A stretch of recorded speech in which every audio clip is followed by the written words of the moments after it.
Okay, welcome to DCS. This is a combat flight simulator game, and today I'm flying the A-10C Warthog. My name is Whip. I've been doing this now for about a month and a half. This is kind of my first experience with flight simulator games. Learning how to fly is something that I wanted to do, so I set out to get some of the peripherals. I have a yoke, I have a throttle system, and I have some rudder flap stuff. I'd like to upgrade some of my stuff, like as far as my peripherals go.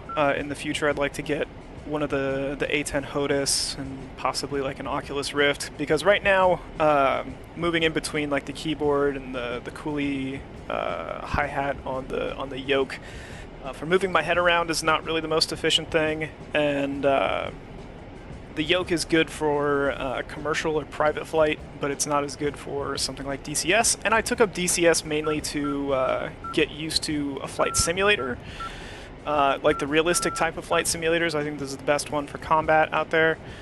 And it was an opportunity for me to learn how to kind of move and navigate in a realistic simulator, and then I got addicted to it, and now here I am learning how to fly the A-10 in every way possible. So today we're going to be looking at some footage of me messing around in the A-10. I created a mission just doing some basic gun runs against some pretty high skill AI artillery. And that's what this footage is going to be. You can see in the background I've got my first engagement going, and we're going to cycle out of this fight, gain some altitude, try and circle through back, and pick up some more damage as well. This is a pretty long video. It was a pretty long flight session, but it was also one of my best ones in recent time. So I decided to record it. And yeah, so that's what we're going to do. We're going to go through and kind of evaluate what I was thinking, why I was thinking that, the maneuvers that I'm going through, and all that kind of stuff while I'm doing it here. I think what we're going to do here is we're going to do a high bank rudder turn, or also what's called a hammerhead, or a semi-hammerhead. This isn't a full hammerhead turn because you're not stalling out at the top and then pitching rudder so that you can ditch, but we are going to enter a high angle of attack here, and then reduce some of our throttle position to gain a little bit more traction in the air, and then pitch the rudder in, get a nice steep angle, pick up some extra speed, level out for a nice attack, and then come in for a swooping gun run, and then pass into the next section of the map. So this is a map that I really enjoy using, mainly because it's a good practice session. It's an island that's in the Persian Gulf expansion, and the reason why I like using this map for practicing with the A-10 is because it constrains all of the AI and the tanks and all that kind of stuff and the helicopters into one specific area on an island. And that means that while I'm on this island, I get to practice and train and focus on, what angles are the best angles to approach with and whatnot. Now you can see there, I don't know if you're paying attention or not, to the two small screens that are in the cockpit, one on the left and one on the right. If you look at the screen on the left-hand side, you'll see that there's two white bars on it. That means that I released a couple of the bombs. So you don't really get to see a lot of the manual stuff that I'm doing because it doesn't show the cursor with the type of recording software that I'm using. But I am using my cursor to hit switches and flip switches in the cockpit while also doing this. And right now what we're going to do is we're setting up some rockets for a rocket run on some of this this convoy up here that's moving along this road. I don't believe any of these rockets hit, but they were fairly close, and then we're going to try and follow it up with some gunfire and then rotate out of this engagement and pick up some speed and try and find some people later on. Now this is actually a really nice maneuver. Right here we went to a really high angle bank, stalled semi here at that high angle. You can see that we baited some fire, and then we're going to roll out and then change position or change direction with high speed, rotating out of that engagement, making it more difficult for the anti-air to track you. And that was a really nice maneuver. I don't have a third-person view of that. This is all going to be first-person, but the third person shows that there were a ton of deflected shots that just tried to predict going one direction and it didn't work, and then the rotate out also saved a lot of damage. So that was a good one there. I think the coolest part about flying the A-10 is that it's predominantly an air-to-ground attack vehicle. which is unique for a lot of the fighter planes that you're going to experience in DCS. There's a lot of really good fighter planes. The F-16 is fantastic. I think that's one of my favorite just because of the open the canopy. You have great visuals. With the A-10, you can see that the cockpit does have some blind spots. The F-16 doesn't have any blind spots, though, and it's a fantastic dogfighting machine. I really like flying that thing. And the F-18 I don't own yet, but the modules in DCS are fairly expensive. This was a $56 to $58 module, I believe, and then you pay for the map packs as well. So DCS is not cheap to get into, especially if you're also using peripherals. Now here, I spotted a helicopter while I was in the process of engaging that roadside convoy again, so I shifted my attention onto this helicopter. And I think I missed that missile, yeah. And then now we're going to try and line up a shot with the guns at close range. It doesn't look like we hit. The helicopters can be pretty hard to hit if you don't have a really good angle of attack on them, because you're timing something that doesn't have a reference point on the ground, and not everything is pinpoint accurate to the Pipper sight or to the reticle. If you're used to playing first-person shooters, the reticle or the Pipper is the point where your munitions will land, essentially. But you do have to be predictive with your gunshots and when you pull the trigger, and you also have to be very careful with the amount of ammunition that you use. And that's another reason why I like the A-10. It has a ton of ammunition, 1,150 bullets in a fully loaded A-10. That gives you a lot of uptime and usage against ground targets. And here you can see we've got another missile lock. We're too close for it to really deploy anything effective as far as countermeasure is concerned. And that was a nice pickup kill there. That was a really good angle of attack, a really nice maneuver. We're getting fired at from some of the anti-air on the ground. And we're going to try and be as evasive as possible and then pick up some altitude as well as a little bit of speed. Now this might be a low angle approach here. Yeah, I don't think we're going for full altitude yet. Okay, there we go.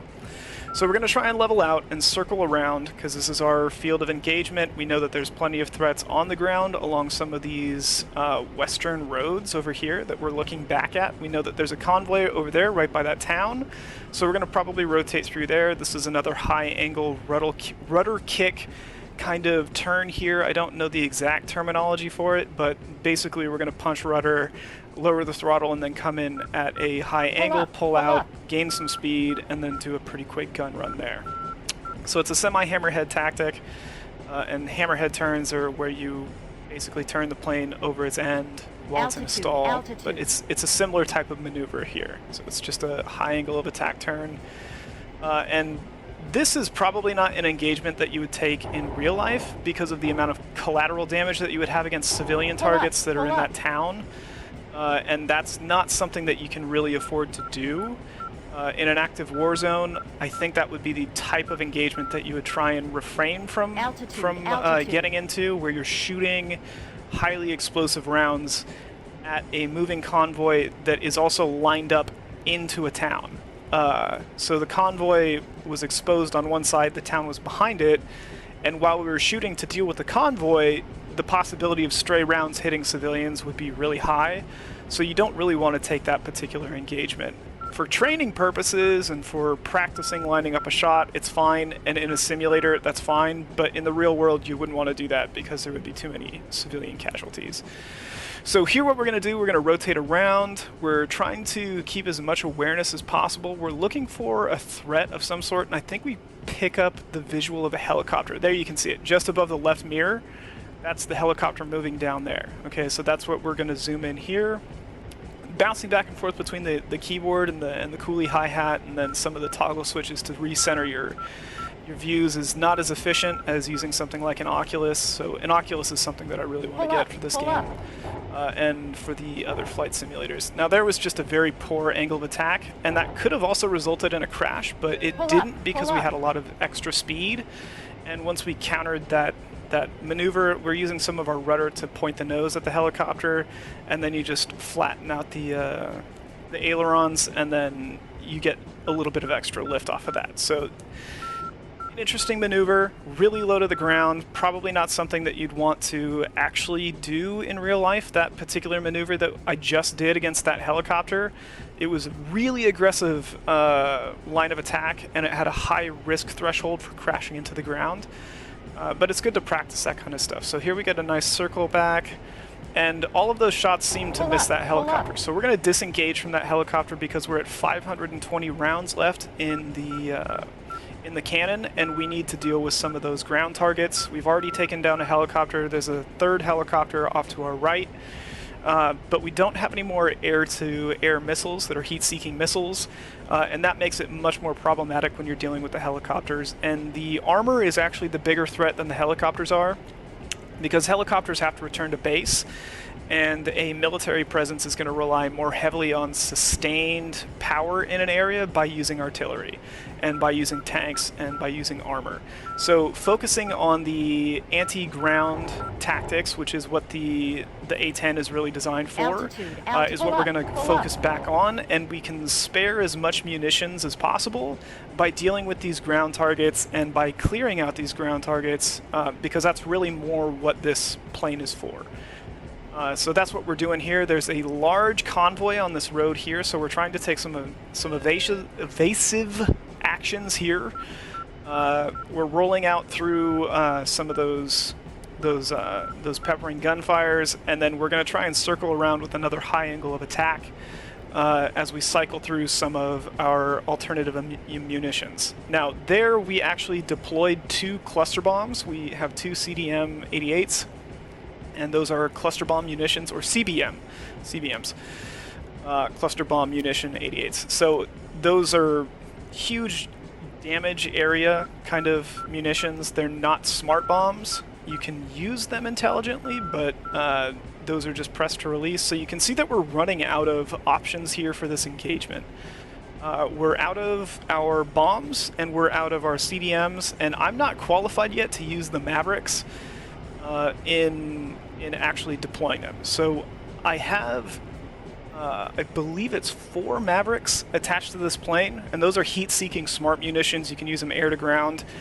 They're really strong, really good weapons, but I'm not really certified to use them yet because I haven't completed the training course that's in the module that comes with the A-10. And a lot of what I'm trying to do is just practice diving and keeping level flight, and pushing the limits of the airplane within realistic constraints, and that's what is going to be basically the entire purpose of the video, is flying around, being able to line up the gun, being able to make a dive, being able to be evasive, all that kind of stuff. That's what this is practicing, and there's still a lot of things that I have left to learn about this. So here I have a really weird angle you'll see with the camera, and that's basically just to keep my bearings while I'm in a high turn, just trying to stay zoomed out so I can locate the road that the huge convoy's on, and we're going to try and engage that. We're going to switch over to some rockets here. There's the rocket Pipper coming up. Now this is another engagement you don't want to take in real life because it is on the edge of a town, and the risk for civilian casualties is too high. In an actual wartime situation, I don't really know what the protocol would be here, but the risk for civilian casualties would be a little too high for that engagement to be realistic, unless it was an aggressively occupying force, and in this scenario, that's basically what it is. I still wouldn't think it's a good idea to engage those targets just because of the risk of civilian casualties. You want to wait until that armor's out in the open, but if they're moving along the road and you're trying to defend a certain hot point, then you've got to do what you got to do. So here we're checking the road again to make sure that there's no convoys moving across it. We see that it's clear, and then off to our left you'll see that there's another convoy that's moving along. So we're going to shift our attention into that, go into a high bank level turn.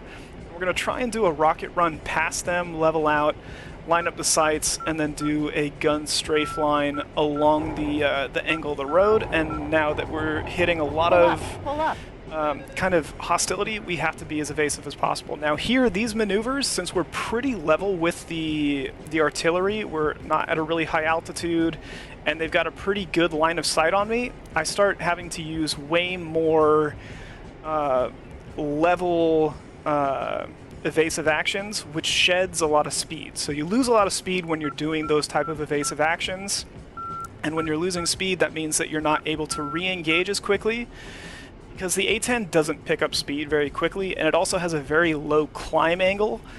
And you'll see here that my plane almost looks like it's stalling out, because I kind of am. I'm at about 138 miles an hour, and that means that the A10 doesn't really stay moving forward unless you're in and around the 140 miles per hour. And now that's what we're trying to do. You can see it's a little bit more wobbly in the turns, and that's because we're just picking up the amount of thrust and forward momentum to actually keep it level. And now here, this is going to be the last gun run. The convoy is very large on the left-hand side, and what I'm trying to do is cycle through.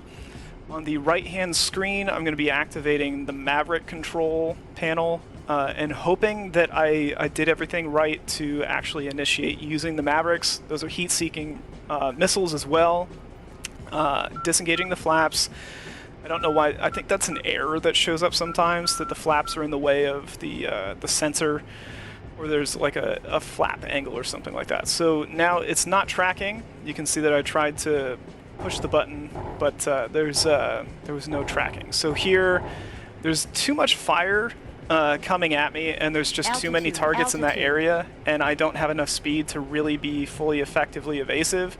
And I get lit up a couple of times here. I take a couple of shots to the gut, and that's my signal to head home, is that I'm really low on munitions. I'm at 200 bullets left in my main cannon. I have no more smart utility bombs that I'm actually capable of using, and I'm not certified to use the Maverick. I don't know how to activate using the Maverick or lock on using the DSMS and the TDP. I think that's what it is. Is it TDP? I'll worry about that later. But this is where it actually cuts out. You're going to see me disengage some of the weapons systems, and TGP, that's what it is, not TDP. And that's it. So thanks for watching. That was my combat run, practicing every day and improving and moving forward. Love the Warthog.